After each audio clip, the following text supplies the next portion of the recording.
What's up, y'all? It's your boy Isaac. Welcome back to AI Football TV. As you guys already know, there's no Premier League football this weekend, but that's okay.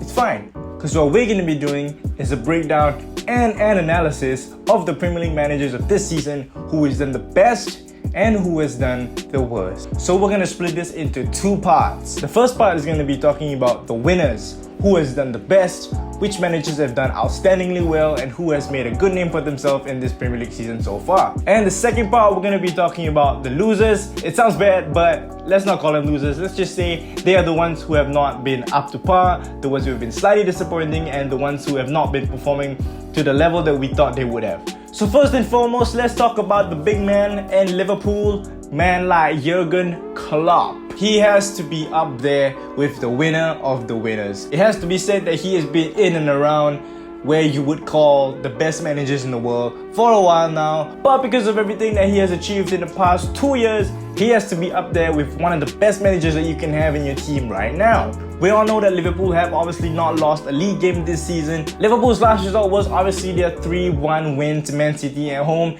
which obviously was a title deciding match and a message to the rest of the league as if to say, yo, don't mess with us, we're in this to win this time. Let's also not forget that man like Jurgen also led Liverpool to 2 Champions League finals in the span of 2 years, obviously being just finalists in the first one and finally winning it last year. And now Liverpool have an 8-point lead at the top, 8 points.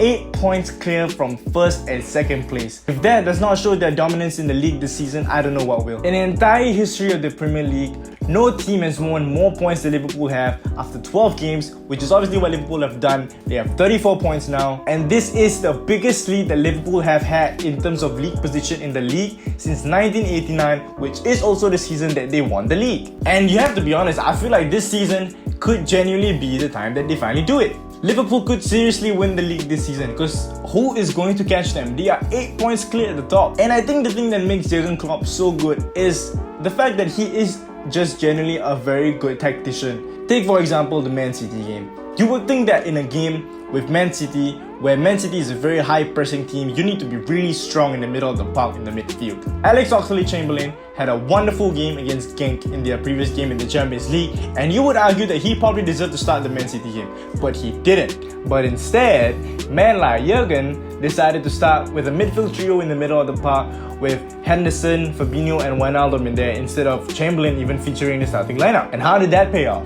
They won 3-1 against the champions. So it's obviously very easy to see why Jurgen Klopp is up there with the best managers in the world, because at the end of the day, he is a very good tactician. He always gets his team selections on point. He's brought a whole new vibe to Liverpool, he's introduced his ideas well, and now they are really playing the style of football that he wants to play. And this has been a long time coming as well, because this was a project that was in the making for 4 years, and now it looks like he's finally got it right. So that being said, Jurgen Klopp is probably the best manager in the league right now, and rightly so, because this guy just doesn't know how to lose at the moment. So because of that, I'm gonna give man like Jurgen a 10 out of 10, because seriously, how can I give him anything else? And next up, we're gonna be talking about a manager that is not an everyday household name. He's not your Allegri, he's not your Zidane, but he is none other than the big man from Sheffield United, Chris Wilder. Now, let it be known that when the team gets promoted to the Premier League, the expectations of that team is generally pretty low. The expectation is to stay up, don't get relegated, do as well as you can, and hope to stay in for the next season. But this team is doing unbelievably well. Do you know what position Sheffield United are in the league? They're 5th. They're 5th! They're in the top 6! You know who's not in the top 6? Spurs, Man U, Arsenal. It's November, they are in and around the top 6, and seriously, could you ask for anything else? I don't think so. You know what you would be if you told me at the start of the season that you know Sheffield United we're gonna be in and around the top 6 come November? You'd be a damn liar, because there is no way that anybody would have been able to predict that Sheffield United would be anywhere around the top 6 at this point of the season. Chris Wilder has been at Sheffield United since 2016. He has brought them to 2 promotions from League One to the Championship, and then to the Championship to the Premier League. So he has been there and he has done it all. They play a quite unique 3-5-2 where their centre backs have license to go forward and join the attack most of the time. They have the best defense in the league. They have drawn at Spurs and Chelsea away. They've beaten Arsenal. They've beaten Everton. They only just narrowly lost to Liverpool. So these are honestly quite a good string of results for them. And this is so much due to the management and what Chris Wilder has brought to the team. He has obviously been in the team for a number of years, so he knows the team inside and out. He knows his players very, very well, and he has got them playing a brand of football where they just never give up, and they are so cohesive together as a whole unit, going backwards and forwards. So because of that, Chris Wilder has to get at least an 8. So next up, we're going to be talking about the one and only Blues legend Frank Lampard. It has to be said, when he first came into the league, there were obviously doubts about his ability to succeed. He did, after all, not have much managerial experience before this. He was the manager of Derby County and he did do well there, but this is a different league. The Premier League, we know how intense it is, we know how aggressive it can be. Nobody knew if he was going to be up to the challenge. But he has completely transformed this Chelsea team. He has got them playing the way that he wants to play, and look at where they are now. They have cemented their place in the top 4, quite rightly so, because the way that they are playing right now, the way that their youth has just almost leveled up, it's so admirable. One thing that I realized that has made Frank Lampard such a good manager is, for example, look at the way that he has treated the entire Pulisic situation. Obviously, we knew that when Pulisic first came into the league, he wasn't getting the minutes that we thought he would get. We know how outstanding he did at Dortmund, and you probably would have thought that this guy would walk straight into Chelsea's lineup. But Frank Lampard has managed his entire situation completely well. We know that when they first come into the Premier League, they will take time to adjust to the intensity of the league, to get used to life in England, and yada yada yada. Pulisic is one of the best players in Chelsea right now, and that's probably due to how well Frank Lampard has curated his adaptation phase in England, and the results are showing.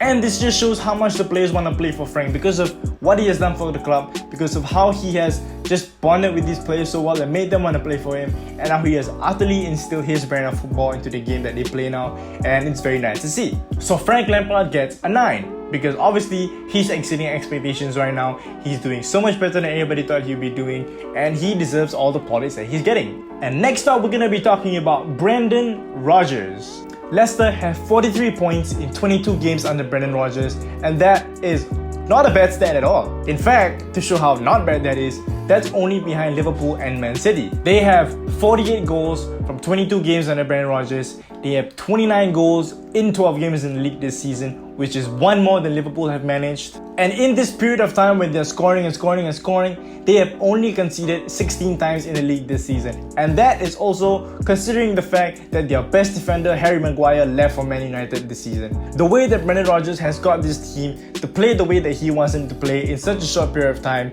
is obviously really commendable. Their attack comes from everywhere around the pitch, from their fullbacks to the midfield to the forward line. All of them can score goals, and a lot of that comes from the confidence that the manager gives to them as well, because he really believes in his players and he is just a proper coach. So because of that, and the way that he has just got this Leicester team to play such an unreal brand of football right now, where they are just known so well for their attacking prowess and the way that they go forward, Brendan Rodgers gets a solid 9. And the last winner we're going to be talking about is none other than Pep Guardiola. Pep Guardiola has obviously been up there with the best in the world for a very long time now. He has won so much in his career, previously with Barcelona, with Bayern Munich. He's won the league in each league that he's been to. He's won the Champions League multiple times. This man has won so much. He's basically done it all. Some people are obviously saying that Pep Guardiola is not doing as well as he has previously done in previous seasons. But take nothing away from the fact that Man City are still obviously an incredibly strong team, and a lot of that is due to his tactics. Obviously, we know that free-flowing attacking football is nothing unfamiliar to them. They have the most goals scored in the league with 35. And we know how Pep Guardiola sides play. They are so good on the ball in terms of keeping possession. But the thing that has really stood out for me with this Man City team is how relentless they are at wanting to win the ball back, how much desire and how much hunger they show at wanting to go forward, and how much they just don't stop when they are literally like killing the team that they're playing. They just don't stop. And that is because of the attitude that Pep Guardiola has instilled in the brains of these players. He has turned them into just serial winners with elite mentality, and that's why Pep Guardiola sides are so good, because number one, they're just really talented, and number two, because of the mentality that he has just brought into this team. So because of that, and also considering the fact that Man City are maybe not doing as well as they were last season and the season before, I'm still giving Pep Guardiola a very deserved solid 8. And that's all for the winners. So now we're going to be moving on to the losers. Let me just be clear again. I don't think any of these managers are losers. I just think that they have been slightly disappointing this season and they have not been up to par. So without further ado, let's head on to the losers. First up, we have the Norwich manager, Daniel Farke. I remember watching Norwich's first game in the league at Liverpool away. I watched how they were so not afraid to just drive forward and to create chances for themselves. And I know how that game ended, and it was obviously with Norwich losing, but they had chances to score. But they were obviously really shaky at the back, which is what you would naturally expect from a side just coming out from the Championship. You could say that one of their shining lights this season has been Teemu Pukki, who is obviously one of the best players in the entire team. He has 6 goals in the league so far. And you know what? In the earlier stages of the season, I thought that Norwich were probably going to do quite well this season. They had that good win against Man City at home, which nobody expected. Literally nobody could have called that. But they have also lost 9 out of the 12 games this season. It's very hard to see how they're going to stay up. I don't know how they're going to do it. I don't know if the manager can turn it around. But it's looking quite dark for them right now. I quite liked the Norwich side that I saw at Liverpool. I think they have potential to do well. But judging by how they've done so far, I'm going to give the manager a 3. Next up, we're going to be talking about Mauricio Pochettino. Spurs are 14th in the league. They are 6 points from the relegation zone and 11 points off top 4. This is their worst start to a Premier League season since 2008, and you could argue that this international break has just come at the perfect time for them. In the past 2-3 seasons, you could say that they were competitive in terms of being in and around the top 4, but they have just completely fell apart this season, and it's very hard to see why. Obviously, they have situations going on as well with the contracts of the players, the likes of Eriksen, Vertonghen, Alderweireld. Whether these players are going to stay, whether they're going to become free agents at the end of the season, it's yet to be seen. And yeah, it seems like Poch's job is probably in trouble now more than he has ever been. Will they somehow come back to being around near the top 6? It's very hard to see, but right now they are quite a way off, and it's yet to be seen how well they will do. So because of that, I'm going to give Pochettino a 3 as well. Next up, we're going to be talking about Everton manager Marco Silva. Here's the thing that I don't understand about Everton, right? They have good players in the squad. Individually, some of the players that they have, you look at the likes of Sigurdsson, Bernard, Digne. So on paper, Everton have a pretty good team. It's just that their manager is not getting the best out of them. Everton are 15th in the league. They have only 3 clean sheets this entire season, but they did win the last Premier League game against Southampton away, which finally ended their run of 4 consecutive away losses in the Premier League. And it was a result that probably the manager needed to keep his job safe for a while, but they also have lost 6 out of their last 8 games.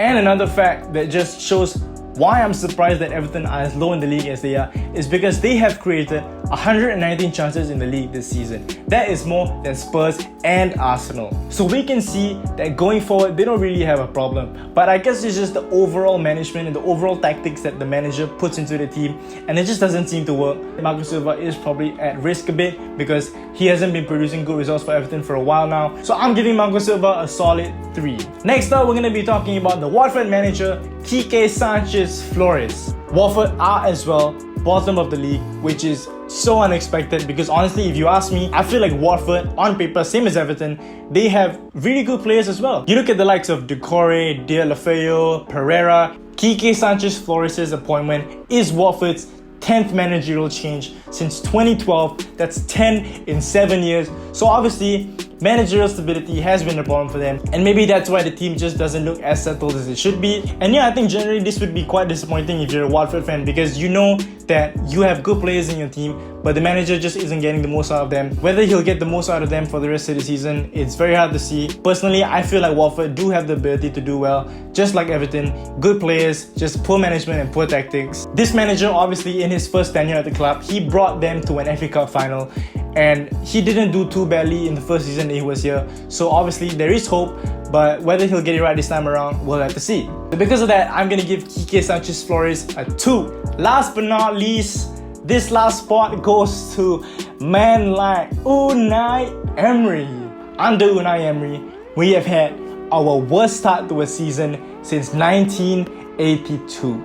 We have 2 clean sheets in 25 away games. We have 24 points from the last 19 games. That is relegation form. We are also 8 points off top 4. 8 points is the lead that Liverpool have right now at the top of the table. If that doesn't show the stark contrast that we have between both clubs, then poor team selection, poor management, poor tactics. In most games, the opposition team has almost twice the number of shots that we do. We are Arsenal Football Club. We were known for attacking football. The players look devoid of any kind of motivation. They look like they have no more ideas and no more desire to want to play for the manager. We are regressing as a club. We're going backwards. We're not moving forward at all. We're not improving. I don't know how on earth the board can possibly think that we are going to turn things around. It seems almost impossible at this point. And in my opinion, I feel like Unai Emery needs to go right now. I would personally drive him to Spain, and I don't even have a driver's license. If he doesn't go now, we will be playing Europa League next season. We will be playing Europa League next season. Because personally, I don't know if I can watch this for the rest of the season. The way that we play now, it's so boring, man. So honestly, I hope he goes. We're gonna have to wait and see. But based on how Unai Emery has done so far this season, bro, I'm giving him a 2. I'm sorry, I have to give him a 2 because I feel it more. I'm an Arsenal fan. But objectively as well, I feel like he just doesn't warrant a higher rating because, don't get me wrong, I know that we're 6th in the league. I know that it could be worse. But look at the way that we play. I feel like the way that we play speaks so much more volume as compared to the position that we are in the league. We are playing really, really poor football right now, and I hope that this changes soon. So whether it does or not, we'll have to see. But for how Unai Emery has done for the season so far, I'm giving him a 2. So there you have it. That is my ratings for the managers of the Premier League this season. You guys can let me know who you think your winners and losers are. Tell me if you think I left anybody out. I feel like these choices were justified, but as always, let me know what you guys think. Don't forget you can check out my stuff on Facebook and on my IGTV as well. We have officially reached 50 subscribers. Here's to the road to 100. I hope you guys enjoyed this video, and I will see you guys soon. Peace!